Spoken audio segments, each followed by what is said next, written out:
Halo, assalamualaikum warahmatullahi wabarakatuh. Selamat datang kembali di channelnya Pekerja Migran Indonesia.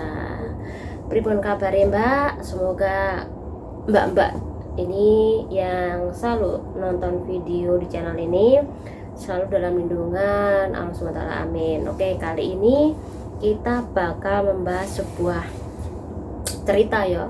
Dan ini diceritakan oleh kawan aku yang dimana ia pernah memiliki pengalaman diajak untuk ikut sebuah jaringan, dan menariknya orang yang mengajak ini adalah anak OS. Dan si anak OS ini memiliki pegangan semacam jimat, yang dimana ketika dia ini berpapasan dengan Pak Pol di jalan ataupun dimanapun, ini tidak nampak oleh mata telanjang Pak Pol tersebut, jadi kayak nggak lihat apa-apa. Nah, apakah kawan-kawan percaya dengan perihal ini, mistik ini? Nah, kawan-kawan silahkan nanti komentar di bawah video, dan kawan-kawan simak videonya, simak ceritanya sampai habis hanya di channel ini. Oke, jadi saya ini punya teman yang dimana ya orang yang lumayan bisa ya di dalam ilmu pergoiban ya. Dan Mbak ini yang biasanya dulu pernah bantu aku mijet. Jadi karena aku kemarin sakit, jadi dipijeti sama beliau. Nah, kalau dipijeti cuman gini-gini tok Mbak. Tapi selepas dipijeti selama 1,5 jam pulang sakit semuanya ya. Jadi kalau mbak-mbak pernah mengalami hal seperti ini, nanti silahkan komentar. Pernah nggak sih dipijeti sama orang yang memiliki kelebihan cuma di emak-emak gini, namun akhirnya penyakit anda, sakit anda bisa sembuh. Oke, kembali lagi ke cerita. Nah, ceritanya Mbak Sopi ini ketemu sama Mbak Indonesia ya. Dan ternyata yang dia tahu bahwa Mbak ini adalah anak OS. Pertama ketemu di toko Indonesia, baik sekali ya. Jadi yuk ketemu sama Indonesia, ngomong baik-baik, sok perhatian. Kemudian anak OS ini meminta atau meminjam dokumennya Mbak Sopi ya, dengan alasan bahwa ia ini mau membuka bank ya, dan dia meminta sama Mbak Sopi ini meminjamkan dokumennya untuk membuka bank dan nanti dikembalikan. Nah, yo biasanya kalau orang memiliki ajian ya, pengasihan atau ajian yang membuat orang bertekuk lutut itu kan cuman dari bicaranya, dari matanya. Ini kan orang yang udah terkena guna-guna ya, ini bisa bertekuk lutut dan menyerahkan apapun kan. Nah, tapi Mbak Sopi ini masih bisa menolak ya, masih bisa menolak untuk tidak memberikan dokumennya.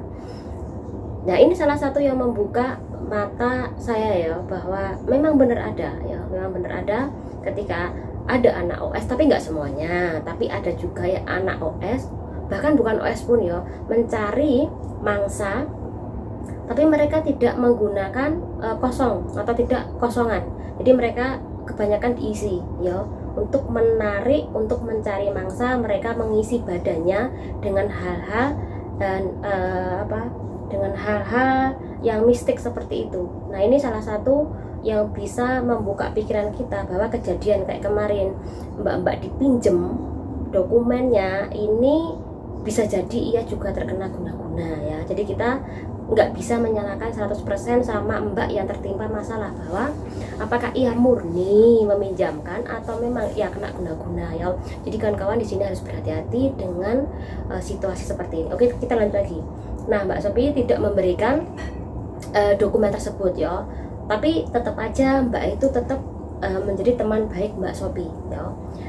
Libur diajak ke sana kemari, libur juga dibeliin makanan oleh si mbak anak OS tadi ya. Walaupun Mbak Sopi ini tahu bahwa tujuan anak itu memang sengaja banget untuk membuat Mbak Sopi ini benar-benar mengikuti apa yang dilakukan oleh Mbak OS. Karena ternyata tidak hanya ikut jaringan, namun anak OS ini jualan apem juga ya. Jadi banyak sekali laki-laki yang sampai bertekuk lutut sama Mbak OS ini atau anak OS ini karena ia memiliki istilahnya hal mistik ya. Ini terbukti ketika Mbak Sophie sama anak OS ini lagi jalan-jalan di MTR. Ini bisa diikuti laki-laki yang umurnya masih muda banget, dan ini diikuti sampai dari MTR Kuswebe ini sampai diikuti sampai ke MTR daerah Monggok sana. Jadi diikuti terus ya. Cuman minta kenalan saja ya. Namun karena memang di situ ada Mbak Sophie, jadi si Mbak atau anak OS ini tidak melayani orang yang atau laki-laki yang mengikuti tersebut. Oke. Nah, biasa minggu jalan sama Mbak Sophie sama anak OS ya. Nah, di situ papasan dengan Pak Pol, dan si Mbak Sophie bilang, kamu kan tidak memiliki dokumen atau di sini ilegal. Kamu melihat Pak Polisi, apakah kamu nggak takut? Nggak usah takut. No, aku punya ini kok. Jadi dia memperlihatkan cincin ia kepada Mbak Sophie bahwa kalau cincin ini nanti saya putar-putar dan saya bacakan, nah polisi tidak akan melihat saya, bahkan ngelihatnya tuh kayak nggak nampak orang ya. Jadi semacam ya biasa aja tuh.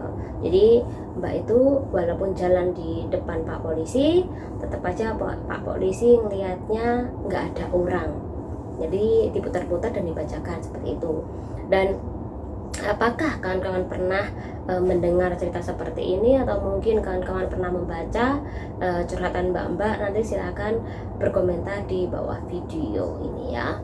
Nah, selepas itu memang benar polisi memang melewati si anak OS dan Mbak Sophie. Nah, sejak saat itu karena dirasa anak ini memang yaumande banget ya, karena memang kerjanya seperti itu, kemudian dia mencari mangsa ya, akhirnya Mbak Sophie sudah lost kontak dan memblokir kontaknya. Takutnya ini bisa berakibat fatal pada Mbak Sophie sendiri dan juga kerjaannya. Nah, sampai detik ini pun Mbak Sophie juga tidak ada hubungan atau tidak bisa dihubungi oleh Mbak tadi. Yang saya herankan, kenapa ketika kita jalan bawa uang banyak nih di tas kita, kenapa orang yang mau ngambil kita ini tahu kita bawa uang banyak? Kenapa kok bisa seperti itu? Apakah ini ada sangkut pautnya dengan istilahnya adalah pegangan dia? Apakah dia bawa tuyul atau bagaimana? Nah, ini yang kadangkala kalau kita bicara secara pikir, secara pikiran lah, ini nggak nyambung seperti itu. Tapi kalau kita bicara secara supranatural, ya memang benar ada loh. Jadi saya hanya butuh kawan-kawan ini untuk pernah nggak sih ada kasus seperti ini. Nah, ini menyenangkan sekali untuk kita bahas yo. Jadi biar kawan-kawan tahu ketika ada kawan kita yang kehilangan uang, kemudian ada yang kena tipu dokumennya dipinjam sama temen, tiba-tiba ditepuk sama orang, kemudian ia memberikan apapun yang ia pegang. Kemudian ada juga mbak-mbak yang tertipu sosmed cinta dumai. Ini juga ada sangkut pautnya dengan supranatural ya mbak ya, atau mistik ya. Jadi kita tidak bisa menghakimi 100% itu adalah murni dari pikiran dia. Bisa jadi pikiran ia dikendalikan jarak jauh melalui foto, ataupun orang tersebut ini dipandang sama orang yang memiliki pegangan, memandang orang tersebut, kemudian dibacakan, bisa saja ia mengikuti apa kata orang yang memiliki pegangan tadi ya. Jadi kawan-kawan, itu aja ini hari informasinya. Nah, ini lebih berhati-hati tentang dunia luar. Perbanyaklah kalau berpergian membaca ayat kursi. Kemudian kalau mau libur, silahkan bagi yang muslim ini wudhu dulu, kalau yang bagi non muslim silahkan berdoa dulu, itu lebih baik ya. Besok channel ini bakal hadir membahas tentang masalah bakar-bakar, dan ini ceritanya seru banget buat kawan-kawan semuanya. Jadi tonton videonya besok dan pastikan kalian pasti bakal suka tentang kasus seperti ini. Itu aja informasinya, semoga bermanfaat. Channel ini diri. Wassalamualaikum warahmatullahi wabarakatuh. Bye.